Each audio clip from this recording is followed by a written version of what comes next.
اللہ تعالی سورۃ القصص آیت 1 تا 3 میں فرماتے ہیں، شروع اللہ کے نام سے جو بڑا مہربان نہایت رحم والا ہے۔ تا سین میم، یہ روشن کتاب کی آیات ہیں۔ ہم آپ کے سامنے موسیٰ اور فرعون کا صحیح واقعہ بیان فرماتے ہیں ان لوگوں کے لیے جو ایمان رکھتے ہیں۔ ان آیات میں اہل ایمان کے لیے نصیحت اور یاد دہانی ہے، جبکہ انہی آیات میں فاسق، نافرمان اور کجراؤ لوگوں کے لیے ڈراوا اور وعید ہے۔ فرعون یعنی ولید بن مصعب بہت جابر اور ظالم شخص تھا۔ ظلم و جبر کی ان آخری حدوں کو پہنچ گیا تھا جن تک شاید انسانوں میں سے کوئی بھی نہ پہنچا ہوگا، یہاں تک کہ اس نے رب ہونے کا دعویٰ کر دیا۔ وہ اللہ تعالیٰ کا انکار کرتے ہوئے کہا کرتا تھا۔ فرعون کہنے لگا، اے درباریو، میں تو اپنے سوا کسی کو تمہارا معبود نہیں جانتا۔ کہنے لگا، تم سب کا رب میں ہی ہوں۔ اس نے الوہیت اور ربوبیت دونوں میں اللہ تعالیٰ سے جھگڑا کیا۔ یقیناً فرعون نے زمین میں سرکشی کر رکھی تھی اور وہاں کے لوگوں کو گروہ گروہ بنا رکھا تھا اور ان کے ایک فرقے کو کمزور کر رکھا تھا اور ان کے لڑکوں کو تو ذبح کر ڈالتا تھا اور ان کی لڑکیوں کو زندہ چھوڑ دیتا تھا۔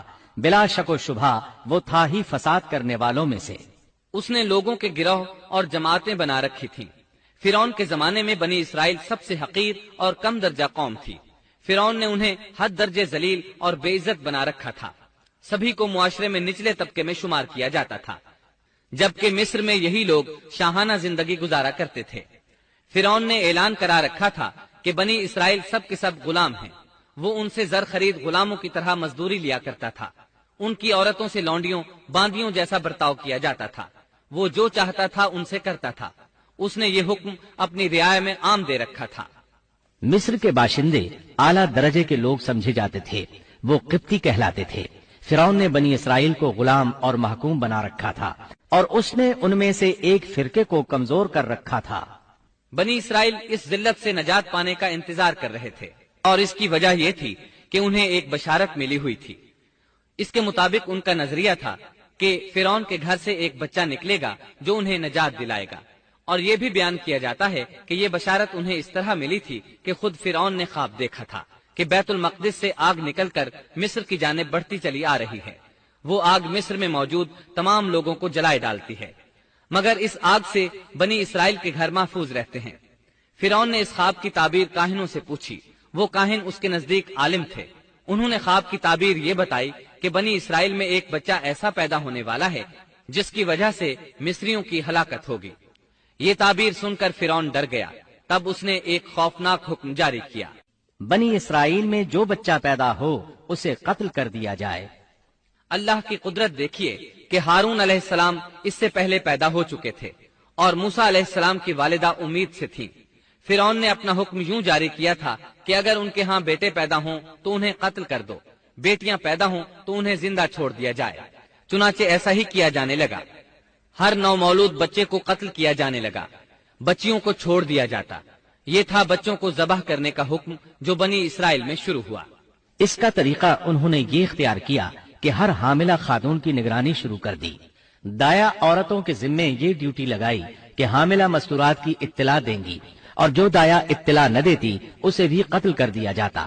اس طرح فرعون اور اس کے وزیروں کو ہر نو مولود سے باخبر رکھا جاتا تھا۔ ان دنوں سیدنا موسیٰ علیہ السلام کی والدہ اپنے حمل کے ابتدائی دنوں میں تھیں۔ انہوں نے اس بات کو چھپائے رکھا اور دایا کا کام کرنے والی عورتوں سے بھی خود کو چھپائے رکھا، یہاں تک کہ درد ذہ کا وقت آ پہنچا اور انہوں نے بچے کو جنم دیا۔ اس بارے میں سوائے قریبی لوگوں کے کوئی نہیں جانتا تھا۔ بچے کی پیدائش کے بعد وہ فکر مند رہنے لگیں۔ حمل کے دنوں میں تو انہوں نے خود کو چھپا لیا تھا، اب بچے کو کیسے چھپائیں؟ پھر بھی اپنی پوری کوشش کرتی رہیں، یہاں تک کہ ان کے پاس اللہ کا حکم آ گیا۔ یہ حکم اللہ نے ان کے دل میں ڈالا تھا، یعنی القاء کیا گیا تھا۔ یہ وہ وحی نہیں تھی جو پیغمبروں پر آتی ہے۔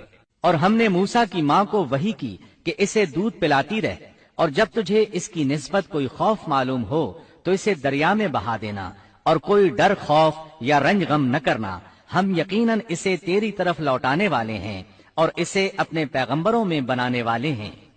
مطلب یہ تھا کہ جب تفتیش اور تحقیق شروع ہو یا خطرات بڑھ جائیں تو اسے دریا میں ڈال دیں۔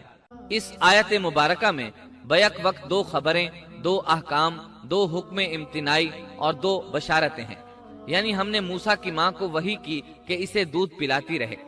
یہ دو خبریں ہیں، اور جب تجھے خوف محسوس ہو تو اسے دریا میں بہا دے۔ یہ دو حکم ہیں، کوئی خوف نہ کھا اور کوئی غم نہ کر، یہ دو امتناعی حکم ہیں۔ ہم یقیناً اسے تیری طرف لوٹانے والے ہیں اور اسے اپنے پیغمبروں میں سے ایک پیغمبر بنانے والے ہیں۔ یہ دو بشارتیں ہیں۔ اور پھر واقعی تلاش شروع ہو گئی، بنی اسرائیل پر سختی کی گئی۔ موسیٰ علیہ السلام کی ماں نے اللہ کے حکم کے مطابق بچے کو صندوق میں رکھا اور دریا میں چھوڑ دیا۔ ساتھ ہی موسیٰ علیہ السلام کی بہن سے کہا، تو بھی اس کے پیچھے پیچھے چلتی جا۔ چنانچہ وہ دریائے نیل کی موجوں میں چلے اور ان کی بہن کنارے کنارے چلی، اپنے بھائی کی نگرانی کرتی جا رہی ہے کہ دریا میں ڈالنے کے بعد کیا بنتا ہے۔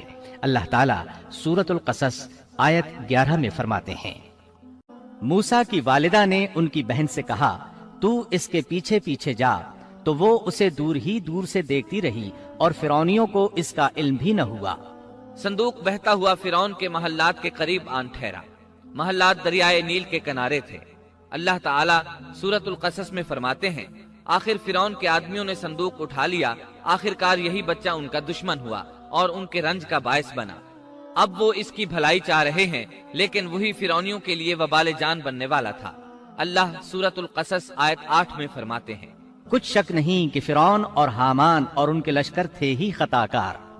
فرعون کی بیوی نے فوراً پہچان لیا کہ یہ بچہ بنی اسرائیل میں سے ہے، چنانچہ اس نے کہا، اور فرعون کی بیوی نے کہا، یہ تو میری اور تیری آنکھوں کی ٹھنڈک ہے، اسے قتل نہ کرو، بہت ممکن ہے یہ ہمیں کوئی فائدہ پہنچائے یا ہم اسے اپنا بیٹا ہی بنا لیں، اور یہ لوگ شعور ہی نہیں رکھتے تھے۔ مطلب یہ کہ اس پورے معاملے میں اللہ تعالیٰ کی تدبیر سے انہیں آگاہی نہیں تھی۔ اس پر فرعون نے کہا، یہ صرف تیری آنکھوں کی ٹھنڈک ہے، میری نہیں۔ میں نہیں چاہتا بنی اسرائیل کا کوئی بچہ میری نگرانی میں پلے، لہٰذا یہ صرف تیری ہی آنکھوں کی ٹھنڈک ہے۔ ابن عباس رضی اللہ عنہما فرماتے ہیں، اگر فرعون یہ بات کہہ دیتا کہ یہ میری بھی آنکھوں کی ٹھنڈک ہے تو اللہ تعالیٰ اسے ہدایت دے دیتا، لیکن اس نے یوں کہا، یہ صرف تیری آنکھوں کی ٹھنڈک ہے، میری نہیں۔ اور پھر ہوا بھی یہی۔ موسیٰ علیہ السلام آسیہ کی آنکھوں کی ٹھنڈک بن گئے، فرعون کی آنکھوں کی ٹھنڈک نہ بنے۔ اللہ تعالیٰ سورۃ القصص آیت 10 میں فرماتے ہیں، اور موسیٰ کی والدہ کا دل بے قرار ہو گیا، یعنی اس کا دل موسیٰ علیہ السلام کی یاد کے علاوہ دنیا کی ہر چیز سے خالی ہو گیا۔ ماں کی محبت اور ماں کے دل کا حال ذرا دیکھیے، مصیبت میں اس پر کیا گزرتی ہے۔ وہ مہربانی جو ماں کے دل میں ہوتی ہے، وہ محبت جو صرف اسی دل کا خاصہ ہے، ہم مردوں کی جماعت اس کیفیت کو نہیں جانتی جو مصیبت کے وقت ماں کے دل پر گزرتی ہے۔ چنانچہ اللہ تعالیٰ فرما رہے ہیں، اور موسیٰ کی والدہ کا دل بے قرار ہو گیا، یعنی موسیٰ علیہ السلام کی محبت کے سوا اس دل میں اور کچھ نہ رہا۔ ہر وہ چیز جو اسے دنیا میں پیاری تھی موسیٰ کی محبت پر غالب نہ آ سکی، بس دل میں موسیٰ ہی موسیٰ تھے۔ اللہ تعالیٰ سورۃ القصص آیت 10 میں فرماتے ہیں، قریب تھیں کہ اس واقعے کو بالکل ظاہر کر دیتی اگر ہم ان کے دل کو ڈھارس نہ دے دیتے، یہ اس لیے کہ وہ یقین کرنے والوں میں رہے۔ اب دیکھیے اللہ تعالیٰ کے کام، ان کے نور چشم کو کس طرح ان کی طرف واپس لوٹایا۔ بچہ جب محل میں پہنچا تو اس نے دودھ کے لیے رونا شروع کر دیا۔ اس کے پاس دودھ پلانے والیاں لائی گئیں، لیکن بچے نے کسی عورت کا دودھ نہ پیا۔ آخر وہ بچے کو اٹھا کر باہر لائے۔ اللہ آیت 12 میں فرماتے ہیں، اور ان کے پہنچنے سے پہلے ہم نے موسیٰ پر دائیوں کا دودھ حرام کر دیا تھا۔ جو عورت بھی آپ کو دودھ پلانے کی کوشش کرتی ناکام ہو جاتی۔ اب ظاہر ہے یہ رکاوٹ تو اللہ تعالیٰ کی طرف سے تھی، کوئی دودھ پلانے میں کامیاب ہو بھی کیسے سکتی تھی۔ ادھر موسیٰ علیہ السلام کی بہن دور کھڑی یہ سب دیکھ رہی تھی۔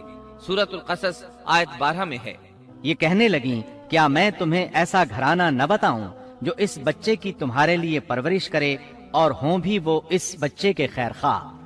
انہوں نے پوچھا، اے بچی، تو کیسے جانتی ہے کہ وہ اس بچے کی خیر خواہی کریں گی؟ بچی نے جواب دیا، اس لیے کہ وہ ایک غریب گھرانہ ہے۔ جب انہیں معلوم ہوگا کہ یہ بچہ فرعون کے گھر سے آیا ہے تو انہیں انعام و اکرام ملنے کی امید رہے گی۔ اس گھر میں ایک نیک سیرت خاتون ہے، وہ اس بچے کو بخوشی دودھ پلانا قبول کرے گی۔ انہوں نے کہا، چلو ٹھیک ہے۔ چنانچہ آپ کی بہن انہیں گھر لے آئی۔ والدہ محترمہ نے بچے کو دودھ پلایا تو آپ نے فوراً دودھ پینا شروع کر دیا۔ سیدہ آسیہ نے ان کی طرف پیغام بھیجا کہ وہ محل میں آ جائے، اور جب تک بچہ دودھ پیتا رہے وہ اس کے پاس محل ہی میں رہے، لیکن موسیٰ علیہ السلام کی ماں نے انکار کر دیا۔ انہوں نے کہا میرے اہل و عیال ہیں، میرے خاوند بھی ہیں، لہٰذا ان کے ہوتے ہوئے میں گھر نہیں چھوڑ سکتی۔ اب چونکہ بچے نے کسی اور کا دودھ پینا قبول نہیں کیا تھا، اس لیے وہ خود بچے کو لے کر آتے تھے۔ اس طرح موسیٰ علیہ السلام کی والدہ کا بے حد احترام ہونے لگا۔ فرعون کے ہر کارے تحفے تحائف ان کے گھر لانے لگے۔ اللہ تعالیٰ آیت 13 میں فرماتے ہیں، پس ہم نے اسے اس کی ماں کی طرف واپس پہنچایا تاکہ اس کی آنکھیں ٹھنڈی رہیں اور آزردہ خاطر نہ ہو، اور جان لے کہ اللہ کا وعدہ سچا ہے، لیکن اکثر لوگ نہیں جانتے۔ اس طرح موسیٰ علیہ السلام شاہی محل میں پلنے بڑھنے لگے، یہاں تک کہ 18 سال کے خوبرو نوجوان ہو گئے۔ اللہ تعالیٰ آیت 14 میں فرماتے ہیں، اور جب موسیٰ اپنی جوانی کو پہنچ گئے اور پورے توانا ہو گئے تو ہم نے انہیں علم و حکمت عطا فرمایا۔ نیکی کرنے والوں کو ہم اسی طرح بدلہ دیا کرتے ہیں۔ سبيل الدموع سبيل مريح تنهد يا صاحي كي تستريح وبث